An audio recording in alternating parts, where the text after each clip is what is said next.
जय हिंद भाई आप सभी को। तो भाई कैसे हो आप सभी। तो भाई आप सभी अपनी तैयारी बढ़िया तरीके से कर रहे होगे। तो भाई आज बात करते हैं यूपी होमगार्ड का जो डीवीपीएसटी हो रहा है उसी के रिगार्डिंग बात करूंगा, क्योंकि बहुत ज़्यादा बच्चे फेल हो रहे हैं। मतलब आप ये देख सकते हो कि हाइट में बहुत सारे बच्चे फेल हो रहे हैं जहाँ तक मैंने अभी देखा है। क्योंकि होमगार्ड का जो फॉर्म था वो मतलब सब लोगों ने भर दिया, जिसकी हाइट कम भी थी, 2-2 सेंटीमीटर 5-5 सेंटीमीटर हाइट कम भी थी, उन लोगों ने भी जो है फॉर्म को भरा है। यानी कि जिसका चेस्ट भी कम था और जो हाइट है, मतलब मैंने देखा कि कुछ कुछ बंदों की लगभग 160 162 सेंटीमीटर हाइट है। उनका डीवीपीएसटी के लिए नहीं भी आया, लेकिन और हाइट जो है कितनी मांगी गई है, 168 मांगी गई है। तो मतलब उन्होंने भी फॉर्म भरा था और जिसकी वजह से कट ऑफ भी हाई गई है। तो मतलब वो वैसे ही इसकी उनका वैसे ही नहीं होने वाला है। तो उसके रिगार्डिंग में बात करेंगे। और भाई रनिंग के रिगार्डिंग और जो आपका प्रोविजनल आपको फिट कर रहे हैं उसमें क्या हो सकता है। अगर आप अपसेंट हो जा रहे हो तो फिर क्या आपके पास है कि आप दोबारा से अपना डीवीपीएसटी करा सकते हो, या फिर इसके और जो आप मतलब जो ईडब्ल्यूएस सर्टिफिकेट है और फिर ओबीसी सर्टिफिकेट में दिक्कत आ रही है उसका क्या रिजल्ट हो सकता है, उसी के रिगार्डिंग में बात करेंगे। और कुछ ज़िलों का मेरे पास डाटा भी है तो उसके रिगार्डिंग भी मैं बात करूंगा आपसे कि सबसे ज़्यादा जो फेल है वो कहाँ हो रहे हैं, और चेस्ट में हो गया या फिर आपके डॉक्यूमेंट्स, या फिर जो हाइट में फेल हो रहे हैं वहाँ क्या दिक्कत आ रही है इसके। और अगर आपको और जो भी कोई आपका डाउट हो तो आप मुझे कमेंट में कर दीजिएगा। बाकी जो है अगर आप मैं अपनी लिस्ट जो डीवीपीएसटी से लिस्ट होती है किसी भी सेंटर की, मैं या तो कमेंट पोस्ट कर देता हूँ, या फिर अगर नहीं कर पाता तो आपको टेलीग्राम चैनल पे मिल जाएगी, आप उसको भी ज्वाइन कर सकते हैं। तो भाई सबसे पहले बात करते हैं हाइट की। तो भाई मतलब मैंने देखा है कि जो है हाइट में, मतलब जैसे मैंने आपको बताया कि हाइट 168 सेंटीमीटर मांगी गई है जनरल, एससी, ओबीसी में और ईडब्ल्यूएस। मतलब मैंने आपको बताया कि हाइट में जो है जिनके मतलब 5-5 सेंटीमीटर या 2-2 सेंटीमीटर भी हाइट कम है रेस क्राइटेरिया से, उन्होंने भी होमगार्ड का फॉर्म फिल किया था। मतलब ऐसे ही मतलब सब ने जो होमगार्ड का जो फॉर्म था वो फिल कर दिया था, जिसकी वजह से कट ऑफ आपने देखा कि हाई गई थी, बहुत ज़्यादा हाई गई थी। तो मतलब अब उनको क्या है कि उनका हो नहीं पाएगा तो वो डीवी स्किप वहाँ करेंगे, तो आपके लिए कहीं ना कहीं मौका बनता है जिस। और आप ये भी देख सकते हो कि कट ऑफ जो है कम जाएगी, क्योंकि आप ये मान के चलिए डीवीपीएसटी में लगभग कहीं ना कहीं 20% के आसपास जो है बहुत बच्चा फेल हो रहा है हाइट में। और भाई जैसे कि बात करूं, अगर आपकी जो हाइट है पूरी है यानी कि 168 है, अगर आप जनरल, ओबीसी, ईडब्ल्यूएस या एससी में हो, और एसटी में थोड़ी कम मांगी जाती है, तो लेकिन तो अगर आपकी 168 पूरी है तो आप पास है, वहाँ कोई दिक्कत नहीं होगी, क्योंकि वहाँ का स्टाफ एकदम कोऑपरेटिव मिलेगा आपको। अच्छा अधिकारी वहाँ मिलेंगे, आपकी हर तरीके से हेल्प करी जाएगी, चाहे वो गर्ल्स की हो चाहे वो बॉयज़ की हो।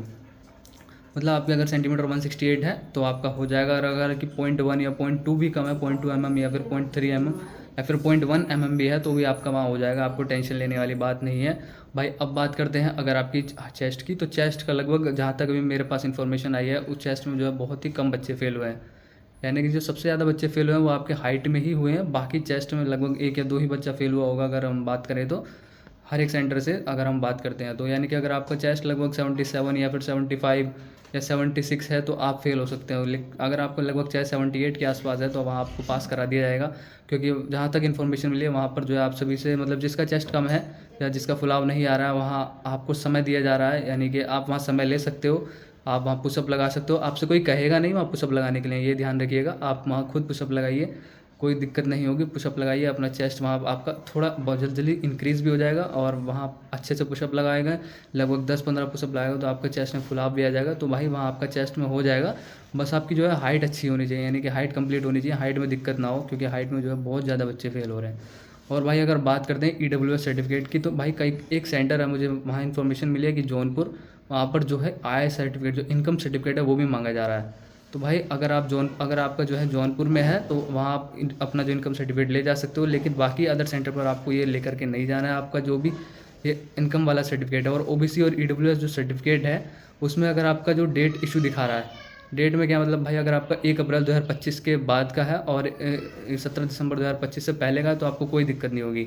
लेकिन क्या कर रहे हैं कि अगर आपका इनके बीच का सर्टिफिकेट नहीं है तो आपको प्रोविज़नल में डाल दिया जा रहा है, प्रोविज़नल फिट कर दिया जा रहा है। तो मतलब इसका मतलब क्या है कि अगर आपको प्रोविज़नल फिट कर दिया गया तो फिर क्या ये जो निर्णय है, फिर ये भर्ती बोर्ड जो आपका लखनऊ में यूपी होमगार्ड का भर्ती बोर्ड है, फिर वो इसको रीवेरीफाई करेगा। अगर प्रोविज़नल फिट आपको किया गया है तो हो सकता है कि आपको या तो दोबारा बुलाएंगे डॉक्यूमेंट वेरिफिकेशन के लिए, जैसे कि ईडब्ल्यूएस और ओबीसी सर्टिफिकेट में हो रहा है, या उनको यूआर में काउंट किया जा रहा है। तो हो सकता है कि अगर आपको जो है वहाँ दोबारा से वेरिफिकेशन के लिए बुलाया जाए लखनऊ में, या फिर अगर आप जैसे कि लड़कियों का जो है हस्बैंड की साइड का जो है सर्टिफिकेट लग गया है और आपके पास पिता पक्ष का है उसी समय का सर्टिफिकेट, तो आपको जो है वहाँ लखनऊ में बुलाया जा सकता है और फिर आपको वहाँ टोटली फिट किया जा सकता है। लेकिन अगर आपके पास जो है उस वैलिड डेट का सर्टिफिकेट नहीं होगा तो फिर आपको जनरल में ही काउंट किया जाएगा। इसलिए वो आपको प्रोविजनल फिट में डाल रहे हैं कि आपके पास जो है वो वैलिड डेट का सर्टिफिकेट नहीं है। तो भाई जैसे कि मतलब आप, और फिर आपको यूआर में काउंट कर दिया जा रहा है। तो अगर आपका जो रनिंग का हिसाब में, जब आपकी रनिंग है लगभग 16 या 17 अगस्त से आपकी रनिंग हो सकती है शुरू, तो अगर उसमें जो है आपका मतलब भाई अगर आपका यूआर के अराउंड आपके मार्क्स होंगे तो फिर आपका रनिंग का एडमिट कार्ड आएगा। जिनको भी प्रोविजनली फिट किया जा रहा है, ये मैं आपको पक्का बता रहा हूँ, यानी कि उनका अगर आपका जो मतलब आपके मार्क्स जो यूआर से ऊपर होंगे, क्योंकि मार्क्स तो आपको भी नहीं पता आपके कितने मार्क्स हैं, क्योंकि नॉर्मलाइजेशन में भी हो सकता है किसी किसी शिफ्ट में 3-3 4-4 मार्क्स भी बढ़े हों। तो अगर आपके मार्क्स जो है यूआर से ऊपर होंगे, ओबीसी ईडब्ल्यूएस की बात कर रहा हूँ मैं, तो आपका रनिंग का एडमिट कार्ड आएगा, वरना नहीं आएगा, ये आप ध्यान रखिएगा।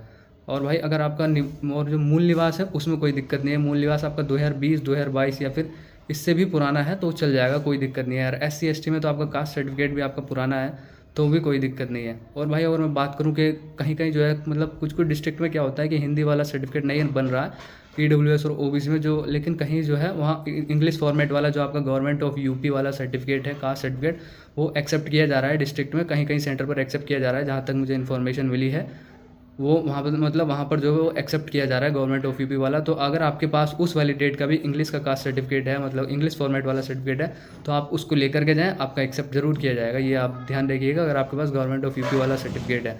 और भाई ये मैं फिर से बता रहा हूँ, मतलब DVPST में बहुत ज़्यादा बच्चे फेल हो रहे हैं, मतलब 20% के आसपास बच्चे फेल हो रहे हैं। तो आपका अगर एक नंबर भी कम है, मतलब एक नंबर भी ज़्यादा है, तो रनिंग के लिए ज़रूर जाइएगा। हो सकता है कि आपको नॉर्मलाइजेशन में 3-4 नंबर और मिल जाए तो आपका फाइनल सिलेक्शन हो जाए। और क्योंकि होमगार्ड की रनिंग में भी बहुत बच्चे फेल होंगे, क्योंकि इस समय बहुत ज़्यादा गर्मी है। और अगर आपकी रनिंग जो है 16 या 17 अगस्त से हो जाती है तो मतलब बहुत बच्चे ज़्यादा फेल हो जाएंगे, क्योंकि UPSI में भी लगभग 20% या 25% के आसपास बच्चे फेल हो गए थे, बहुत ज़्यादा, क्योंकि गर्मी बहुत ज़्यादा थी। और रनिंग जिनका भी हो गया है DVPST वो ज़रूर रनिंग करें। अगर इसके अलावा बात करूं, जैसे कि अगर आपकी कोई भी सर्टिफिकेट में कोई दिक्कत हो गई है, मतलब जैसे आपने एड्रेस में कोई गलती कर दी है, या फिर आपके जो सर्टिफिकेट में आपने जब फॉर्म फिल किया था तो SDM की जगह तहसीलदार लिख दिया है, या फिर आपने एड्रेस पर आपने हाउस नंबर फिर गलत डाल दिया, या फिर आपके डोमिसाइल सर्टिफिकेट में कोई दिक्कत हो गई है, इशू डेट गलत हो गई है, एप्लीकेशन नंबर गलत हो गया, और आपका जो भी माता पिता का जो नेम है वो गलत हो गया, तो उसके लिए एफिडेविट आप ले जा सकते हो। वरना भाई कहीं कहीं सेंटर पर मैंने देखा है कि वहाँ एफिडेविट नहीं लिया जा रहा है, बल्कि एक एप्लीकेशन वहाँ लिखवाई जा रही है, जिसको कि वो एप्लीकेशन लिखवा के वो सबमिट कर ले रहे हैं। आपको एफिडेविट की भी ज़रूरत नहीं पड़ेगी, लेकिन फिर भी आप जो है अपनी साइड से आप एफिडेविट ले जाइए। और हाँ भाई, अगर जिन भी बच्चों को मतलब लगता है कि उनकी जो हाइट है या फिर चेस्ट है गलत तरीके से नहीं, सही तरीके से नहीं नापा गया, हाइट वहाँ मैनुअल तरीके से ही नापी जा रही है और चेस्ट भी, तो आपको अपील कर सकते हो कि वहाँ हमें जो है गलत तरीके से आपकी जो हाइट है वहाँ पर, वो हाइट तो वैसे भी वहाँ 2-3-4 बार वैसे ही नापी जा रही है, लेकिन अगर आपको लगता है कि गलत है तो आप अपील करके दोबारा अपनी हाइट रीचेक करा सकते हो, जिससे कि आप मतलब एकदम संतुष्ट हो जाओगे। भाई जो मेरे पास जो डिस्ट्रिक्ट वाइज डाटा है मैं आपको वो बता रहा हूँ, आप ज़रा ध्यान से सुनिएगा। और जहाँ भी मतलब प्रोविजनल फिट है वो कहीं ना कहीं उनके डॉक्यूमेंट्स में गलत है, या तो वो OBC में है या फिर EWS में, या फिर जो लड़कियाँ हैं पिता पक्ष में जिन्होंने सर्टिफिकेट लगा दिया था हस्बैंड साइड का, तो उनको प्रोविजनल फिट किया गया। बाकी मतलब और किसी चीज़ में प्रोविजनल फिट नहीं किया गया। यही जो कास्ट सर्टिफिकेट था इसी में लोगों को प्रोविजनल फिट बहुत ज़्यादा किया गया है, तो जिसकी वजह से इसका असर आप देखना कहीं ना कहीं आपको जो है कट ऑफ पे बहुत ज़्यादा देखने को पड़ेगा। तो एक बार फिर से बता रहा हूँ, अगर आपका 1 या 2 नंबर भी ज़्यादा है कट ऑफ से तो आप ज़रूर जाइएगा रनिंग करने, क्योंकि भाई देखिए आप मेहनत का कुछ नहीं पता, कहीं ना कहीं आपको कहीं कुछ भी मदद आपको मिल सकती है। आपका हो सकता है कि उस आपके रनिंग करने की वजह से, रनिंग पास करने की वजह से आप जो है वहाँ आप नौकरी मिल जाए, क्योंकि हमें भी पता है कि ये नौकरी इस समय जो है बहुत लोगों के लिए बहुत ज़रूरी है। तो भाई मतलब आपका DVPST हो गया है तो आप रनिंग पर ज़रूर ध्यान दीजिएगा। आपका 1-2 नंबर ज़्यादा भी है तो आप रनिंग पर जाइए, हो सकता है आपका नॉर्मलाइजेशन में और भी मार्क्स बढ़े हो। बाकी भाई डिस्ट्रिक्ट वाइज डाटा मैं आपको बता रहा हूँ, आप ज़रा ध्यान से सुनिएगा। सबसे पहले भाई बात करूँ तो बलिया की, तो बलिया में जो है भाई 55 लोगों को बुलाया गया था, जिसमें कि 2 बंदों को हाइट में फेल किया गया है, 5 को प्रोविजनल फिट किया गया। आप मतलब देखिए प्रोविजनल फिट बहुत ज़्यादा लोगों को किया जा रहा है, तो 5 को प्रोविजनल फिट किया गया, जिसकी वजह से वहाँ 51 पास हुए। हाथरस में जो है भाई आप देख सकते हो कि 55 लोगों को बुलाया गया था और 4 को हाइट में फेल किया गया, बाकी सबको पास कर दिया गया। आजमगढ़ में भाई 2 ग्रुप बनाए गए थे, यानी कि 110 लोगों को वहाँ बुलाया गया था, जिसमें कि 20 लोग लगभग 12 को हाइट में फेल किया गया, बाकी सब वहाँ पास हो गए थे।